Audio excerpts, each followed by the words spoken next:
What are your biggest fears in life? You could tell me, or you can lie to me, but you can never lie to the backrooms. And that is worse than lying to yourself. What is the backrooms? Everyone's talking about the backrooms. I'm going to answer that question. But first, you need to understand what you are actually walking into. There's so many definitions, theories, and meanings of the backrooms. I have spent the last week combing through them, and I'm done. I'm done reading, which I cannot believe I'm saying that because it's all I do here on this channel. But in this video today, I'm gonna do it my way. I will tell you about the backrooms my way. Why it's the single most scariest thing that you will ever encounter in life, according to me.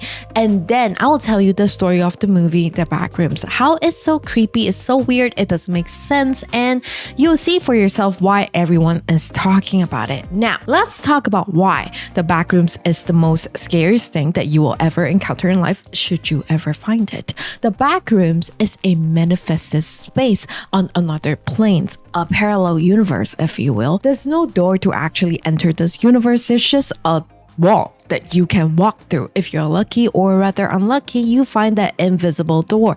You walk through it, and once you're through, you will find yourself inside a room surrounded by very, very familiar things. Furnitures that you have seen before, interior spaces that you have been inside of, random objects that you have touched, and people you came across before this. Say you go in, right? You see a room filled with familiar things, and you make a round and you see another door, and you will see that door. Trust me, you open that door, it opens up to another room with more things that you are familiar with, because each room inside the backrooms represents a certain chapter in your life. It's like walking through your photo album, except things don't look quite right. When you try to recall a moment in your life, what happens? It sort of just, plays in your mind like a movie, right?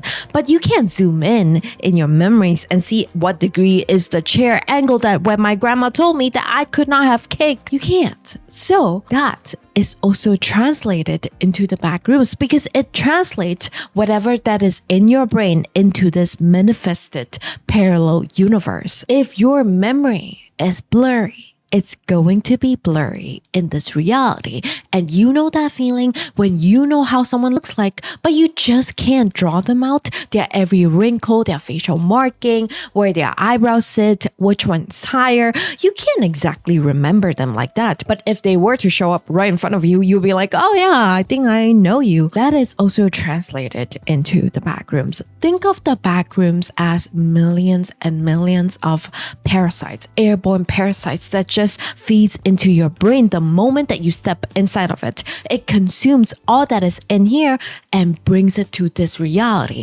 under one condition. But before I tell you the condition, let me show you an example of how the parasite in this backrooms, this universe, can bring a person from your memory to life. Exhibit A. Well, maybe a person does not have 6 noses, but the parasites made it for a reason. Maybe this person was moving rapidly while they're speaking with you, and this is all the angles combined into one. Maybe this is sort of what you can remember of them, and the backroom parasites was just like, let me just fill in the gaps for you, and voila. It's giving AI fart, but worse. Or not, maybe not, because this is not actual human being. They can move, they can run, they can interact with you. They call it still life. Still life is the meaning of depicting something in real life. And this is a depiction. This is your depiction. This is about you. Everything in this reality exists because of you and your emotions. The one condition that the backroom parasites require in order for them to bring your memory to life is that your memories must be charged with negative, heavy emotions like dread, anger, sadness, burden, grief, greed, vengeance. But if you really think about it, what's so bad about being in the back rooms? I mean, you are surrounded by shitty moments in your life, but maybe you're better now. You have moved on to another part in your life. You could just look at this and be like, I've learned from this. Now, let me ask you, what would your worst self do to you if you ever encountered it? Tell me in the comments, girl, because you will encounter your worst self in the backrooms, girl. If I were my worst self, I would just be like talking shit. Oh my god, can you imagine she started a YouTube channel? Yeah, not proud of that. But you tell me, take your time while I tell you a little bit about Clark and how he encounters his worst self inside his backrooms. We'll dive more into Clark later, but for now, it's just a little bit of a teaser, all right? Now, let me introduce to you Clark. Clark got kicked out of his house because he came home drunk one night and he broke a glass. That happened exactly like that, according to Clark. Now he's kicked out by his wife and now he sleeps in his office. Well, his furniture shop. Why sleep in your office if you own a furniture shop? Hello? He's sleeping on one of the beds that he's selling and watching TV on one of the TVs that he's trying to sell. Clark is going broke. He's not getting any customers.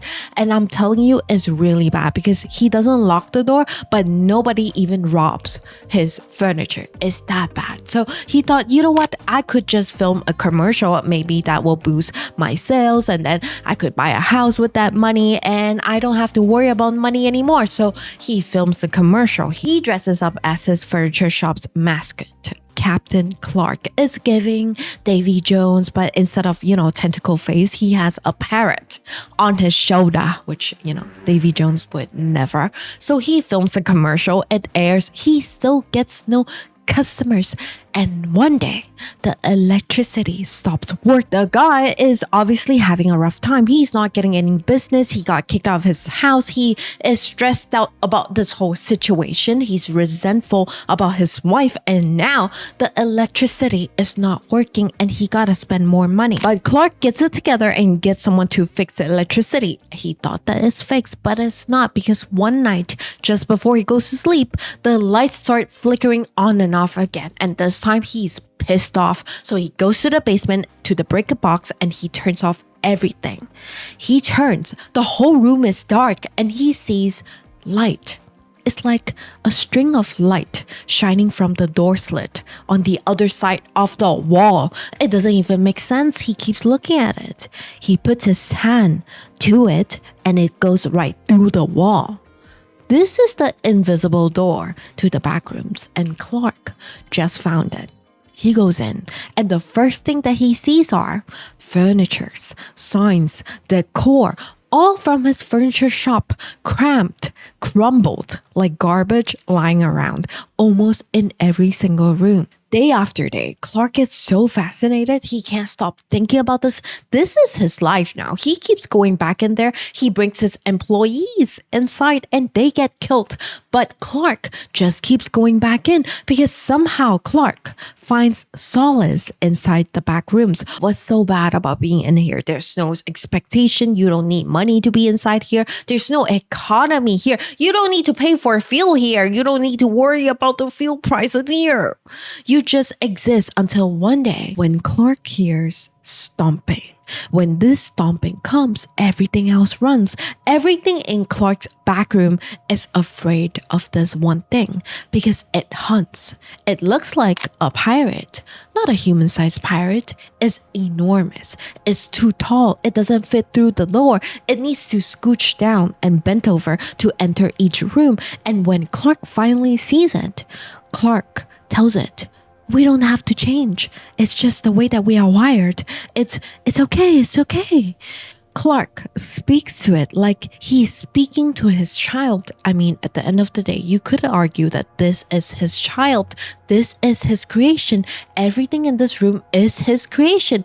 And this is a creation of his greed, anger, resentment towards his life. And it sees no silver lining or kindness because that is Clark's worst self. What will Clark's monster do to him? Take a guess in the comments. Okay, to understand more about this, we'll have to talk about the story of the movies, The Backrooms. But before that, let me just do my thing. Let me do my intro. Welcome to the Midnight Library, my friend. I'm your host, Midori. Welcome. this is the place for you to enjoy a good story while you go about your day, or just to keep you company while you get your chores done, or maybe you just want to relax and indulge and girl. With that said, if you enjoy the vibes over here on this side of the internet, hit that subscribe button, like this video, and show some love for your girl in the comments. And just in case you're feeling a little bit generous today, hit that hype button. I think it's available now, I'm not sure. Come on, why don't you take a look?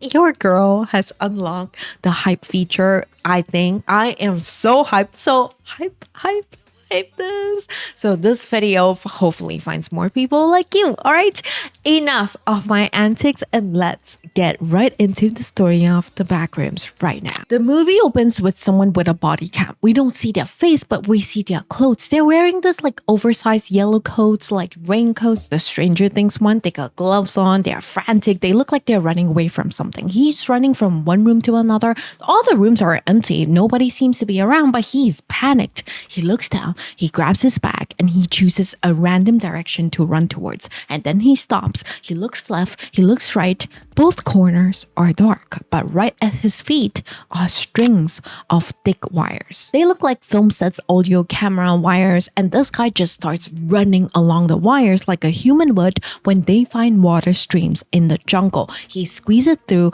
an odd, narrow walkway. Bad feng shui if you ask me, all right? There are boxes on one end of the walkway which also blocks the walkway, and then when he gets through, there's a huge machine casing on the other end. After he squeezes through this walkway, he pulls the huge machine casing to block the walkway again. Who is he blocking? Who is chasing him? The whole time we just hear him trying to catch his breath. He's like, he turns around this time and he sees a huge messy setup, an audio system, camera setup, and all that jazz. It looks like a film set. Someone is recording something in this room. He runs towards it and he presses on a button. He says into the system, standard, can you hear me? This is Naren. I've been separated from the others and I think I'm okay, but I'm not sure where I am. I've never been out this far before, so I think there was this one thing. I didn't get a good look at it, but there was something. I think that y'all are just sitting here. I need you guys now, okay? I need you to come get me, please. And then he hears a gawking noise, like a bird noise behind him. He turns in a panic and he curses. There was something about this other doorway right behind him, all right? It's a two doorways combined in one, an arch doorway, just directly behind it, a narrow, tall gap. It doesn't make sense. Why would you make a door like this? Unless you're trying to combine two chapters into one, if you catch my drift. There's some sort of light source coming from that door, and Naren is sure the sound that he just heard came from there, that gap right there. But nothing happens. Then a bird gets flung out from this doorway and he curses again. He slowly walks towards the bird and it's a seagull. It looks dead and the seagull gets up and it flies off. Naren is shocked. It looked dead just seconds ago. And then Naren thought that it would be a good idea to walk into the gap. As soon as he's through, he sees two helms. One looks like it's hung nicely on the wall, and just on the top left of this helm is another helm. But this helm is eating into the wall. Only less than half of it is visible. The rest is stuck inside the wall in a way. That's how it hangs. He looks at it. Then he starts walking away. He sees another door, a cabinet, a no credit needed banner hung upside down, eating into the ceiling, another cabinet, but inside the wall, and it's upside down. And then he hears the door behind him creaks open. He turns and he sees a hat comes into view, a pirate hat, then a face and a neck. The face turns to look at him, and Naren starts running for his freaking life because that thing is stomping his way right behind Naren, and that thing is huge. Naren keeps running until he reaches a room with beach views as wallpaper, and he reaches for the only door in this room, but it doesn't open because some doors in the back rooms does not open. It does not lead you anywhere. This is a dead end. Naren tries to run out to find another way out, but the monster is already here. And all we hear is Naren screaming in absolute agony. Then Naren's body cam disconnect and we see on the TV's reflection people in lab coats watching Naren's last few moments. What happened to Naren? Who was that pirate chasing him? And why didn't the people in lab coats help Naren? We will get to that soon enough. For now, let me introduce to you this lady. She's called Mary. Mary is our other main character today besides Clark. And Mary right now is standing right in front of her childhood home. And Mary is watching a construction company called Crest Ridge Towers destroy her childhood home. But Mary seems like she's okay. She's not very affected by this. She's just staring at the 4 handprints on the walkway. A huge handprint, followed by a smaller one, then an even smaller one, then a mini one. She keeps staring at the smallest one. Mary is a therapist. Dr. Mary Klein. She's a therapist with a 3-part audio program called The Window Within. Oh yeah, her commercial is out there, all right? Cue the commercial. Why did you do this to yourself? How did you get here? Your consciousness is a room full of memories that is constantly evolving, but as you walk through life, the untrained mind can start to build walls to protect itself, and it can leave you feeling trapped, convinced that the world is better off without you, that you never deserve the relationships you had. I can help you open it now because the window is not locked. The latch was never broken. Are you ready to step through? Order The Window Within now. Available now for $24.95 plus shipping. People come to Dr. Mary Klein to find their latch. Bitch. One of those people include Clark. If you remember Clark saw the commercial, booked the appointment, and now he's right here. He's sitting right in front of Dr. Mary Klein. He needs help to understand why his life is so shit. How did he go home one evening, broke a glass, and gets kicked out by his wife? He tells Dr. Mary all of it, everything. And he would always emphasize, just so you know, I own the home. I'm the one paying for the home my wife kicked me out of. And Dr. Mary's like, okay, yeah, sure, because your therapist can't give you the stinky face, right? She suggests instead to roleplay the fight that Clark had with his wife as a way for Clark to maybe see where it had gone wrong. Clark is like, okay, I start. I'm sorry that I woke you. I know you like to go to bed early. Dr. Mary Klein replies, maybe if you came home earlier, we could have spent the evening together. No, I was working, you know. I came straight home after work. It was a hard day. I needed to wind down. You want kids, right? We both do. Well, you know, having a family takes money, which means someone has to work, unless being a professional student is considered a job these days.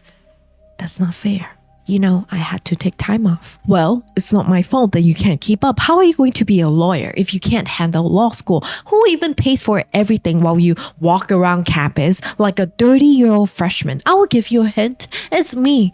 I pay for your school. I pay for your time off school. I pay for the roof over your head. Can I talk now?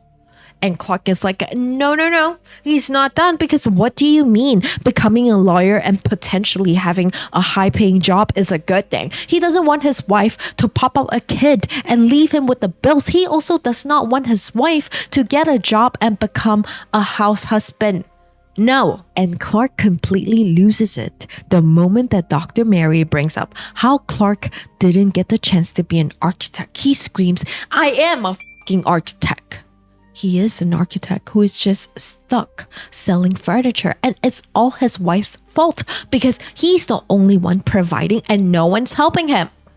We don't know why Clark even sells furniture in the first place. Like, why do you even own that? If you want to be an architect, shouldn't you, go work at an architect firm or something like that? But we do know that he hates his furniture store. He's not getting any customers. So he thought that he could film a commercial. We talked about this. He does. He dresses up as the mascot of his shop, Captain Clark. It's giving pirate hat with feathers, fake parrot on his right shoulder, green shirt with long brown coat and a belt. He's holding a crutch with one hand because he's wearing a Davy Jones leg. The entire commercial is him limping around his furniture shop with fluorescent lighting. All the furnitures are just sitting on the floor. There are no layers, there are no decors, the walls are not decorated. All you see besides fluorescent lights, lounges, kitchen tables, floor lamps, bed frames, beds, TVs, sofas are banners on the ceiling. All must go. Everything must go. On sale. No credit needed. Clark even says in his commercial, no credit, no problem. Sail the high seas of high quality and leave your money at the door. Which does not make sense because how are you going to get paid if no one's paying you? At the end of the commercial, he hops his way to one of the chairs, which seems like his stone or something like that is placed on the floor again. He sits on it and one of the leg breaks before he could even finish his last sentence. Clark grunts. He's so frustrated. Like, why are things so wrong? You don't want to have lunch with Clark, okay? One lunch with him might make me want to be a monk for the rest of my life. Back to Clark's failed commercial. Then the camera turns off and we see two people. Katrin and her boyfriend Bobby, I think that's his name. They're giving hip couples, okay? Bobby wears this like crop top with jeans. She also wears crop top but short pants. And they both work for Clark. They ask if Clark is okay. Clark gets up frustrated. He kicks his throne and calls it cheap particle board BS. And he asks them to clean up the mess. Anywho, Clark calls for the electrician later that day because the lights in his shop has been flickering at random times. The electrician comes and he checks the breaker box and he's like, who the hell installed this? You know, in your breaker box, usually there's one main switch, but I guess for bigger space, there are multiple main switches. They're usually at the very top or at the very bottom and they are red in color, right? In Clark's furniture shop's breaker box, there are 3 red switches. And they are placed away from the rest of the normal switches and they're tilted at an angle, which is odd, right? Main switches are usually installed vertically, like they're very uniform. What's even more weird is that the electrician says that these red switches are not connected to anything at all. He flicks them on and off. None of the lights inside Clark's furniture shop turns off. And the electrician tells Clark it's like someone just stuck these red switches in here for no reason at all because power can't go through them like this. Maybe it's nothing at all.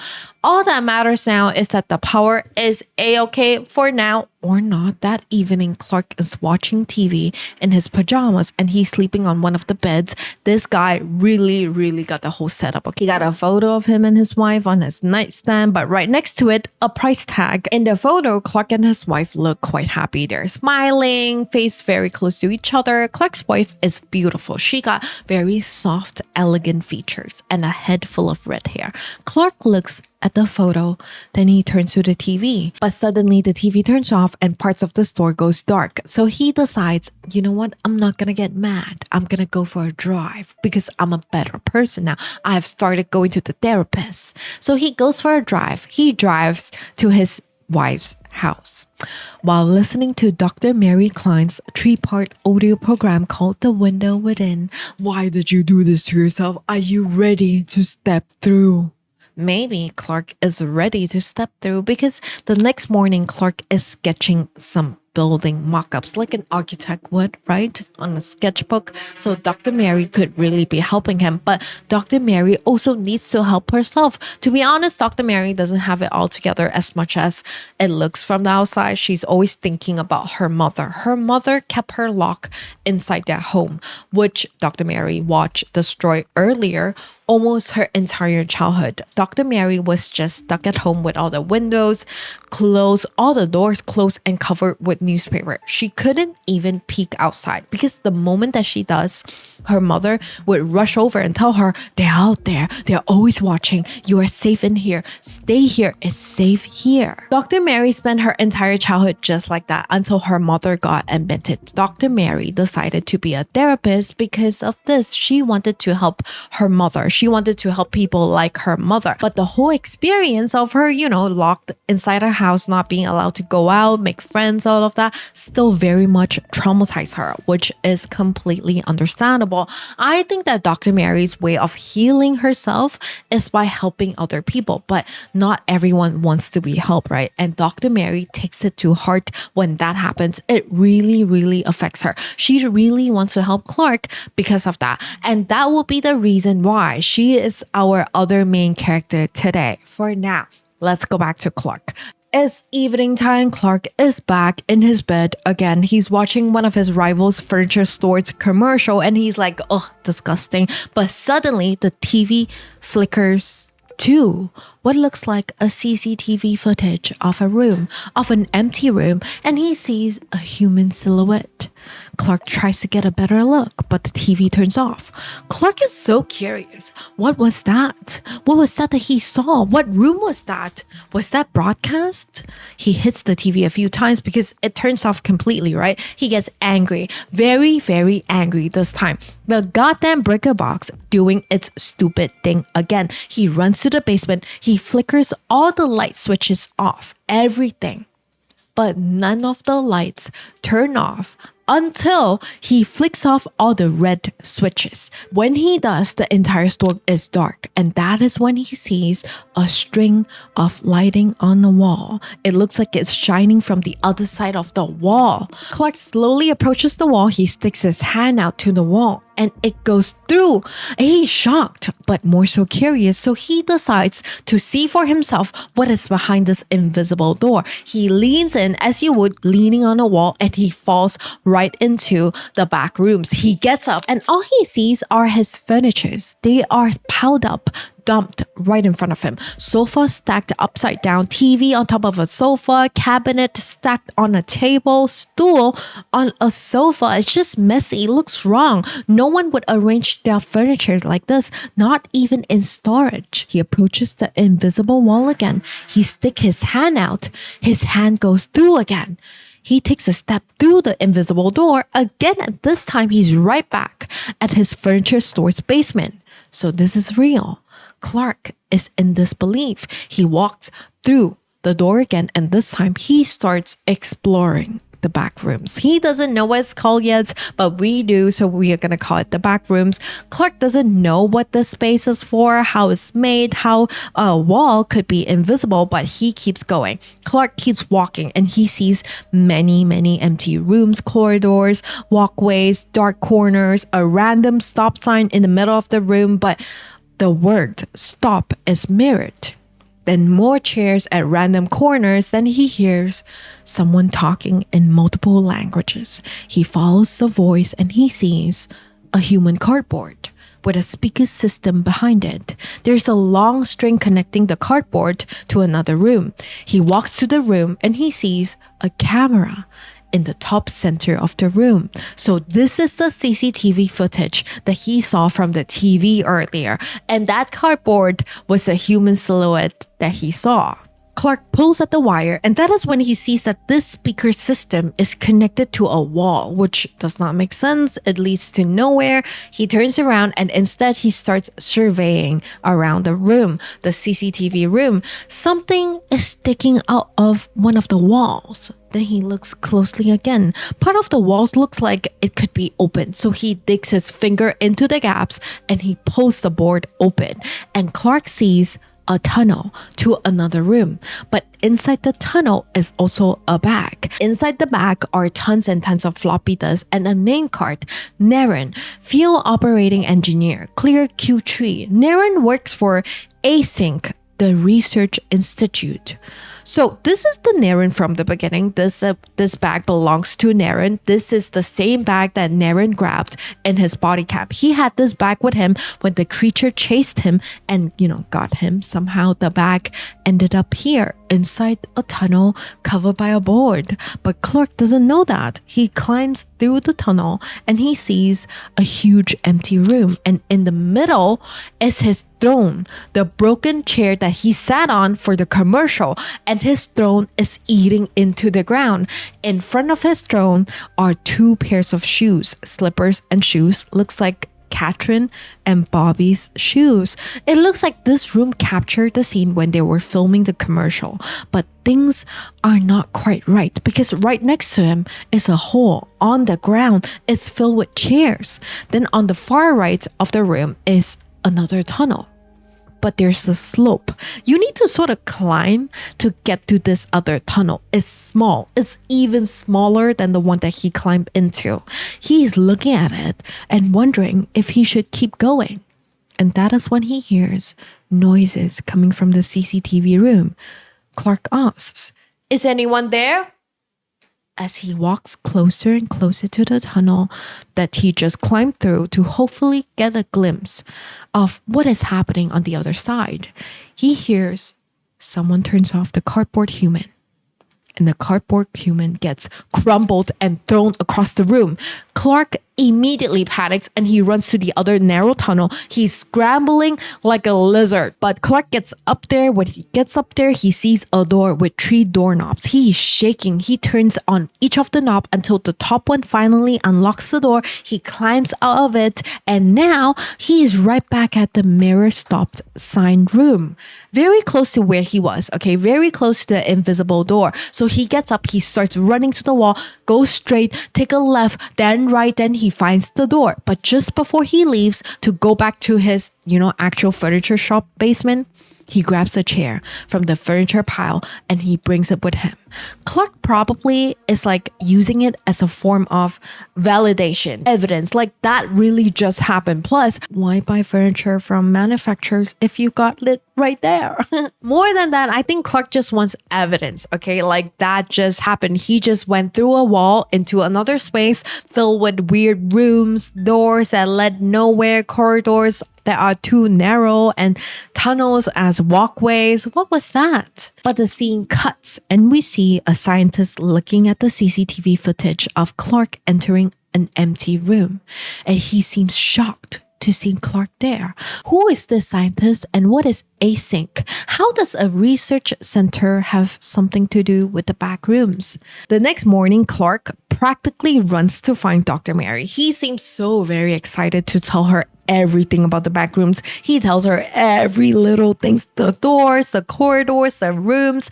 And you can imagine, right, how crazy it sounds to try to explain to someone, yeah, there's so many rooms. It's just like a duplicate of reality inside room. Things just don't make sense. And Clark tells her, it's hard to explain. It's just imagine like describing a dog to someone who has never seen one before and asking them to draw it. Clark probably doesn't want Dr. Mary to think that he's crazy, but she's frowning and she seems so confused and concerned for Clark. Clark asks her, "Why are you looking at me like that?" And Dr. Mary says, "I'm just trying to focus and I'm trying to picture everything." Clark is like, "You're lying, For a strength, you got a terrible poker face." And Dr. Mary tells him, whatever that he just described sounds fantastical and not dangerous at all. Could be his brain's way of coping with his problem. Clark continues, "No, there's footsteps in this space. There's stuff being moved around when I'm not looking. This space is so big. It's like the subway system." Then he takes out a piece of paper from his pocket and he hands it to Dr. Mary. It's a map of the back rooms. Dr. Mary takes one look at it and she's like, "Okay, I'm not saying that I don't believe you." And you already know she doesn't take this BS one bit. He grabs the paper out of her hand angrily and he tells her, "You're going to apologize to me when I come back with proof." And he leaves. I feel like if you find something like that, you should be telling someone who is not your strength. You should be calling the police. But then again, you have a free furniture printing machine right there. But instead of doing any of that, Clark drives straight to his employee's home because Clark wants his employee to go into the back rooms with him with videotape and everything. He wants them to film proof. And Katrin and Bobby do as they are told. They get to Clark's furniture shop, they go to the basement, and Clark starts packing a rope. shop. Clark does not tell Kat and Bobby exactly what they're doing. He just says that they're doing research. A furniture shop owner packing a rope saying that they are going to do research for what? And before Kat and Bobby could ask anything, he walks to the part of the wall with the drawn door with 2 vertical lines and 1 horizontal line on top. He turns to Catherine and Bobby and he tells them he's gonna walk through the door. Bobby laughs and Clark walks right through it. Catherine and Bobby are both shocked. What just happened? Catherine is more scared than shocked. She does not want anything to do with this, but Bobby is very excited. He is so curious. He sticks a hand in and he's videotaping everything, okay? He sticks a hand in and Clark is calling for them to come in right now. And Bobby walks right through. And when he's through, he is so excited. He's like, Catherine, come in. And Catherine walks in. Catherine does not want to be here. She keeps asking, where are we? Where are we? What are we doing here? What is this? Where are we? Nobody has the answer to any of that. And they start just following Clark. Clark is like, yeah, this is nothing. Don't even worry about it. This is just like extra space. It was just probably built by workers on acid. Clark keeps walking and Clark leads them to a bed, a metal bed frame with a thin bedding. Next to the bed is a chute. It's like whoever built this forgot to build stairs to connect this floor with the floor below. So it's just a chute. Clark ties the rope around Bobby's waist on one end and the other end is tied to the metal bed frame. Once again, Catherine is like, you brought us here. I don't know why my boyfriend has to be the one to go down there. And Clark is like, it only makes sense because he's the one holding the camera. Bobby could not be a hair more concerned. He is so excited. He starts heading down and he sees piles and piles of clothes on the floor. They are stacked on the corners, but on one side of the wall is the ceiling. This room is like tilted 90 degree. So the wall is on your right. The wall has ceiling tiles and fluorescent lights. It's super trippy, okay? Because the actual ceiling is a walkway.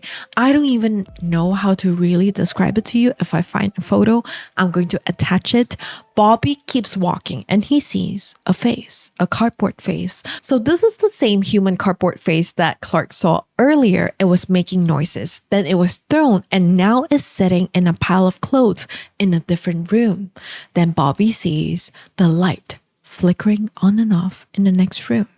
And that is when he sees a shadow of an enormous creature. Bobby immediately panics and pulls the string to get Clark and Catherine to pull him back up. They do, and as soon as Bobby's up, he's breathless. He tells Clark something is down there. He saw someone, but before he could untie his rope, the rest of the rope falls down the chute and something starts pulling really hard at it, and Bobby gets pulled down along with the bed frame behind Clark and Catherine, which also knocked them right down the chute as well. But Bobby is long gone.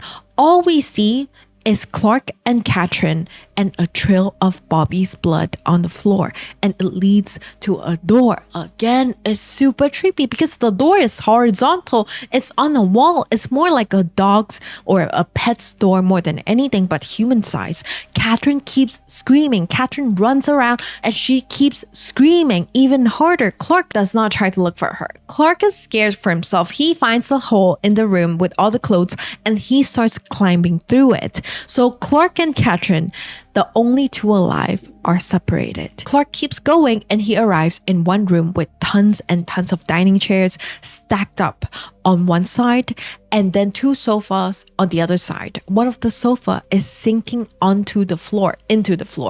On the far end is a crutch, the same one that he was using in the commercial but is lying on the floor.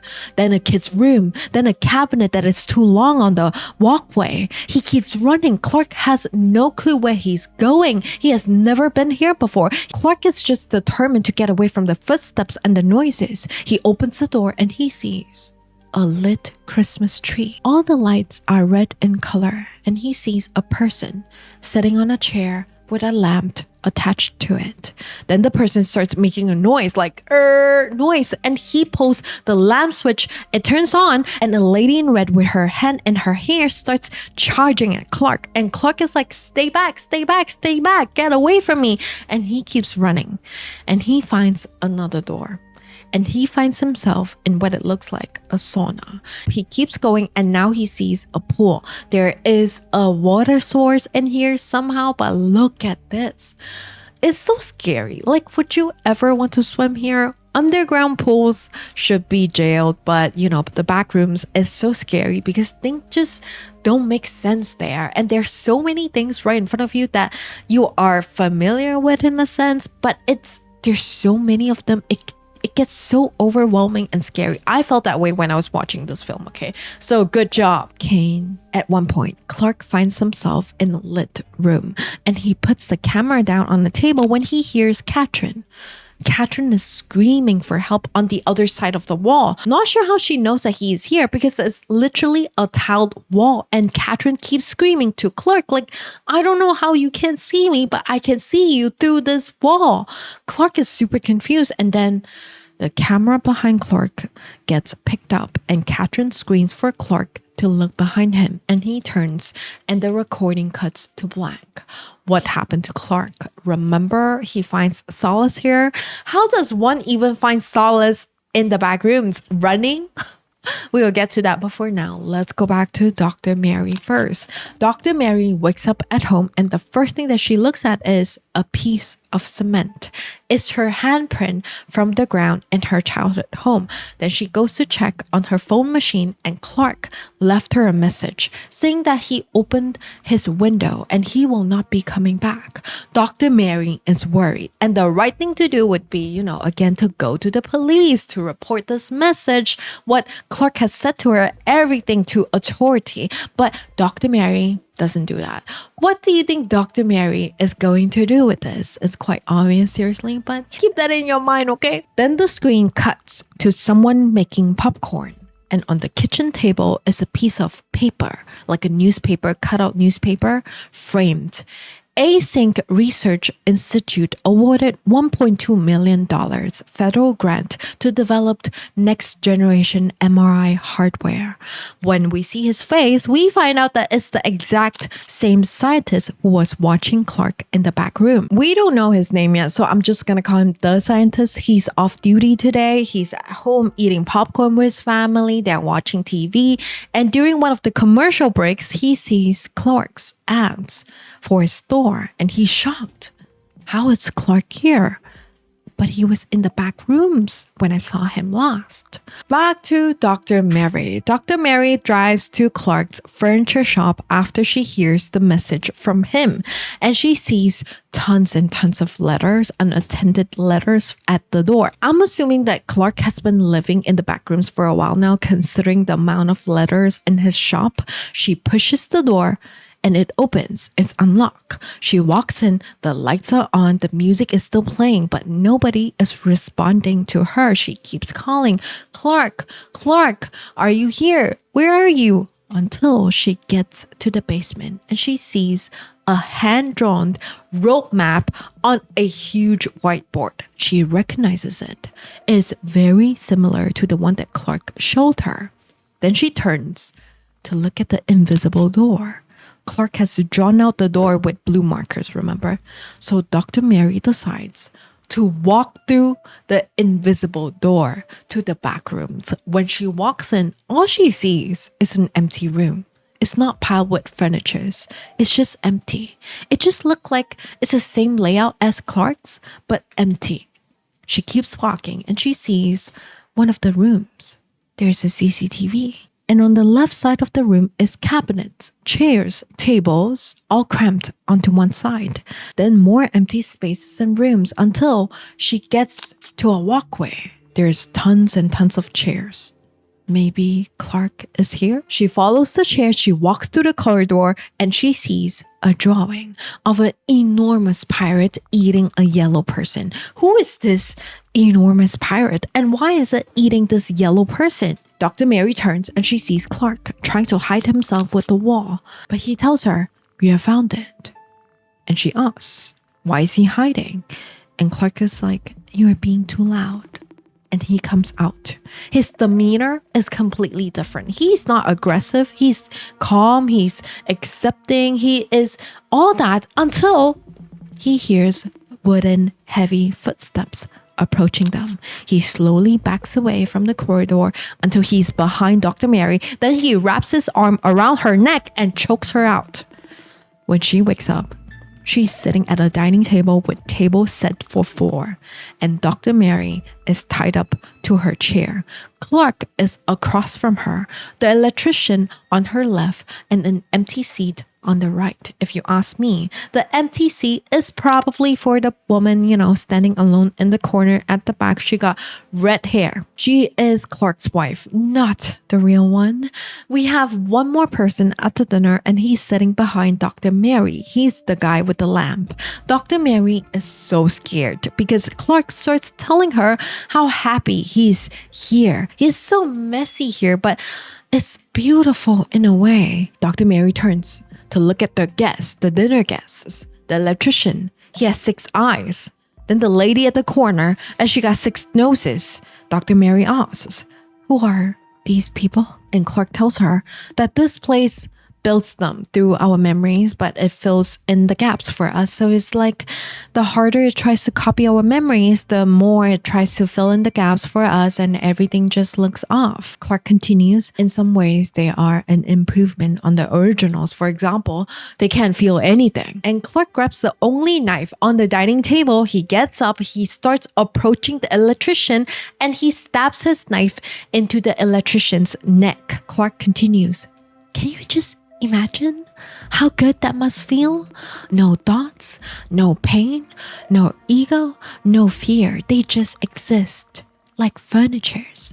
And the best part, you can eat them. Clark unbuttons the electrician's shirt to expose his belly, and he just digs his finger into his belly as the electrician is seemingly breathing, mind you, and Clark tears a piece of the electrician's tummy out, and it looks like gluey bread or cotton, but according to Clark, you can eat it. He grabs a piece for himself, another for the electrician, and one for Dr. Mary. And then he thinks maybe he could get a drink for them. He goes to the fridge, but as soon as he opened the fridge, Dr. Mary panics because Catherine's head is inside the fridge. And Clark introduces Catherine to Dr. Mary. That is my assistant manager. I tried to help her, but Dr. Mary cuts him off, and she asks him frantically to untie her. They can talk about this whole thing. They can talk until he feels better, but Clark doesn't trust her. Dr. Mary begs. She's willing to do anything. And Clark tells her, I want you to tell me that you were wrong about me. Dr. Mary tells him, yes, of course, I was so wrong about you. Look at this. And Clark stops Dr. Mary. Not like that. Because this is not about Dr. Mary. Clark wants his wife to tell him that she was wrong about him. Clark wants to do the roleplay thing again, but this time his wife is not the right one. His wife does not get to kick him out. Clark turns to the still life wife, his fake wife, and he says, lights, please. But she doesn't move. So he gets up and he turns off the lights and apologizes to Dr. Mary, saying that, he was training his still life wife to do that, but it's not working yet. The whole room right now is dark and only lit by the one light from the guy with the lamp. It was nighttime, when Clark and his wife fought, so it needs to be dark. But still, something is off. Dr. Mary is not really like his wife. So Clark walks to his wife, the still life wife, grabs her hair, and he starts scalping her to get her hair off. When he's done, he puts it on Dr. Mary's head. Dr. Mary does not want any of this, but Clark insists, and so they go at it. I'm sorry that I came home late. I had a few beers. And she asks, how many? Define how many. Then he goes on a rant. I pay for everything. I pay for the roof over your head. You want kids, right? Someone has to work around here. Then Dr. Mary says her line, just because you didn't get to be an architect. He cuts her off like last time. He's still angry. I am a architect. I'm just stuck selling furniture because someone wouldn't go to work. You would not help me. Dr. Mary yells, I am not your wife. Clark screams back for her to stay in character, but Dr. Mary doesn't give a fork. She has had enough. She shakes off the wig and she tells him, stank her and you and stank her. I have never met your wife, but you want to know why she left you? It's not because you broke the glass or you came back drunk. It's because of your whining. Nothing is ever your fault, is it? You drink too much, you blame your job. You hate your job, you blame it on the world. You get kicked out of the house, you blame your wife. You attacked me and tied me up and you blame your brain. You are your brain, you stupid fuck. I think that Dr. Mary right now is operating at 100% efficiency without the proficiency. And I love it. This is the real window within. And Clark, he shuts up for 1 second and he asks, you say that it's my fault. Yes, it's just the way that you're wired, isn't it? Isn't it? And Clark asks, how does he stop this then? And Dr. Mary tells him, she doesn't know. She can't help him. It's not up to her.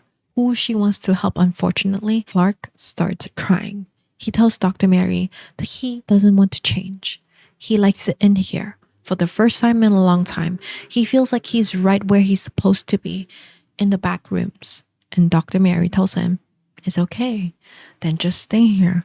But he must let her go. Clark gets up and he actually starts cutting off her ties. He even apologizes to her, but before he could cut off the other tie, Clark's wife starts running out of the dining room and they see the enormous pirate for the very first time.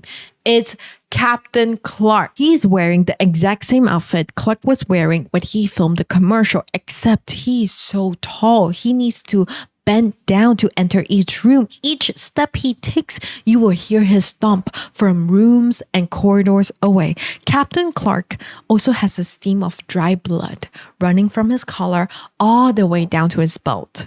I'll call Captain Clark Captain and Clark as Clark himself so it's not confusing. The moment that Clark sees Captain, he asks, what's he doing here? He is speaking to the Captain as if he is talking to a child. No. Don't worry. She's our therapist. She says that we don't need to change. Captain bends down and he carries Clark by his armpits. And Clark keeps telling him, it's okay. We can just stay here. It's just the way that we are wired. But Captain slowly tilts Clark to one side and he starts munching down on Clark. And Clark screams for his life. Dr. Mary pulls her other hand free and she starts bolting. But every time she turns back, the enormous Captain is right behind her with his long limbs plastering around corridors, walkways, rooms like a freaking spider. Dr. Mary pulls at the doorknob in front of her, but it just would not open. Then she sees right below the door is an actual pet door. Dr. Mary goes down all fours and she climbs through. As soon as she's through, all she sees is the Captain's long, thin, bony, bloody arm, blindly fishing for Dr. Mary. Dr. Mary is in another part of the back rooms. Let me tell you about this room. If you're scared of heights and claustrophobic, this room is your worst nightmare because the ceiling is about 3 foot away from Dr. Mary's head, but the walkway is just 2 foot wide. What is below, you may be wondering? Endless levels of rooms. It's just exposed rooms stacked onto each other. There's no railing to prevent Dr. Mary from falling. One wrong step, she's going to fall into the abyss onto her death. But just in front of Dr. Mary is a staircase with no railing, of course. The staircase connects the 2 foot wide walkway to the level above. The door is as small as an iPad Pro. Do you know how weird it looks to have a door knob stuck onto an iPad Pro? Yeah, it's very weird. But Dr. Mary doesn't have a choice, okay? She starts climbing the stairs. She climbs up, and when she gets up there, it's Clark's furniture store's basement. Maybe she's finally out. She doesn't stop. She runs up the basement stairs and she sees baby blue tanks around his shop, which is weird. It's connected to a human cardboard with a speaker system, but she keeps walking. She walks to the exit. The exit is blocked. She's not out of the back rooms. She's still inside, and this is just Clark's memory. The exit leads to nowhere and she turns. Captain is here and he's limping towards Dr. Mary. Mary grabs a coat hanger and that is her weapon. She swings it and slams it on Captain's wooden foot and Captain starts screaming. Dr. Mary gets up and she starts running, but she trips on the cardboard human and that trips all the baby blue tanks. The entire room is now filled with chemicals. Are the chemicals supposed to subdue them or something like that? It's not working because Captain is now on top of Dr. Mary. He wants to eat her alive. But you can trust Dr. Mary to put up a fight. She keeps trying to push him away. When he doesn't, she takes out her fingerprint cement from her pocket and she smashes Captain's face with it until the cement breaks. Captain stops for a second and he keeps screaming and groaning as if he could feel pain. Dr. Mary takes this chance to get up and she finds another, even more narrow corridor and she slides herself through, hoping that Captain wouldn't be able to fit. He can't actually fit. It's very, very narrow. It's actually the cover of the movie and he keeps reaching for her with his long limbs and he keeps screaming for Dr. Mary. Dr. Mary keeps walking through the corridors and then she sees people in yellow and one in green suit, once again holding the baby blue tanks. This time they're spraying the chemicals in her face, around her body, everywhere. Then they carry her to a room with a bunch of people in lab coats and yellow suits. And they just keep looking at her like she's a lab rat. And they start doing tests on her and Captain because they managed to capture Captain as well. They tied him up and did some scans on her and his x-ray shows that he has bone structure like human and body. I'm not a doctor, but the scans shows like, human. That's my conclusion. Thank you very much. Then she's led to another room and this time we see the same scientist who was cooking the popcorn earlier, who saw Clark from the CCTV too. He introduces himself as Phil. He wants to know how Dr. Mary even found herself in this situation. And she tells him everything. Like she walked through a wall and he asks her if you found the entrance at this furniture store called Captain Clark's. And she says yes. She was trying to find someone and the scientist Phil shows her a photo of Clark and asks if that was Clark. And she says yes. And Phil tells her, yes, you are out. You are fine. You are not in that anymore. And he introduces himself. He says that he's a scientist who used to work on MRI machines and researches. But ever since his company, the company that he works for, Async, discovered this place, this is all that they have been doing. Every day he's paid to go in and go out and explore this maze of a place. And they're not even close to understanding the map or how anything in there operates. And so now with Dr. Mary sitting right in front of him, they need her help because nothing in this lifetime means more than this. And Dr. Mary tells him she can't help him because she doesn't even understand it. And she says, it's like describing a dog to someone who has never seen a dog and asking them to try it. But Phil is like, no. I've been in there. Why not just tell me? Just tell me. Just try to recall just a little bit, just between us. And that's when Dr. Mary knows Phil and the company are never ever letting her go. Because more than Dr. Mary has successfully navigated out of the back rooms, the back rooms right now has also created their own rooms for Dr. Mary. Dr. Mary's childhood home destroyed, the name of the company who destroyed her home, her current living space, her current bedroom, shelves and shelves of her 3-part program, The Window Within, Captain Clark's furniture storefront, and finally, a still life of Dr. Mary inside a room sitting on a chair. And that is the end of the back rooms. That is scary. Okay, I'm just gonna scroll back to Naren real quick. So Naren works for this. Naren is the one wearing the yellow suits. We see many people wearing the yellow suits. He was one of them. He's one of the field operating engineers. These engineers, I assume they cannot just go in whenever they want to wherever they want. They have Q1, Q2, Q3. So you are clear for Q1, meaning you're familiar together with Q1, then you can proceed to Q2 and so on and so forth. And I think the rule of the company, the unspoken rule, is that once you are in there and you are lost, they are not planning to take you out or help you get out or anything like that. If you are not just like right at their doorstep, if you are deep inside, they're just going to abandon you because they don't even understand it, right? And that is probably how Naren got abandoned. And now let's also talk about the human cardboard. The human cardboard are not being moved around. They have a lot of copies and they are distributed to different areas by the company. And the speaker system inside the human cardboard, I think, is supposed to attract the pirate, the monster, the creature, the